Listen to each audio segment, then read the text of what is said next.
Dieu nous annonce qu'il y aura des guerres. Les nations se leveront contre d'autres nations. Nous voyons bien, vers le XIe siècle, des royaumes se sont levés les uns contre les autres pendant les croisades, des expéditions militaires organisées par les catholiques d'Europe occidentale, ayant initialement pour objectif de reconquérir des lieux saints pour les chrétiens, tels que le Saint-Sépulcre à Jérusalem.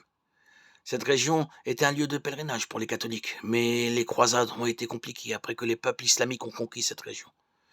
Les croisades étaient également une lutte entre chrétiens et musulmans, entraînant la mort de centaines de millions de personnes.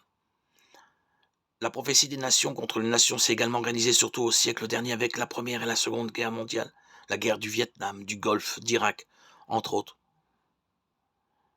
Et même aujourd'hui, nous avons des guerres dans le monde entier. En résumé, ce que le Seigneur a annoncé s'est déjà produit.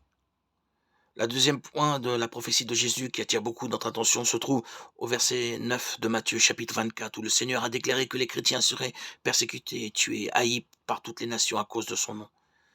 Et réfléchissez bien, frères et sœurs, cela s'est également réalisé. Cela s'est réalisé avec les disciples qui ont été tués à cause du Christ, et cela se réalise aujourd'hui encore avec des croyants torturés et tués à cause de leur foi dans divers pays du monde. De plus, nous, chrétiens, avons été victimes de haine de ceux qui pensent différemment de nous. Nous sommes haïs et jugés par une société dominée par le malin qui ne respecte pas la parole du Seigneur.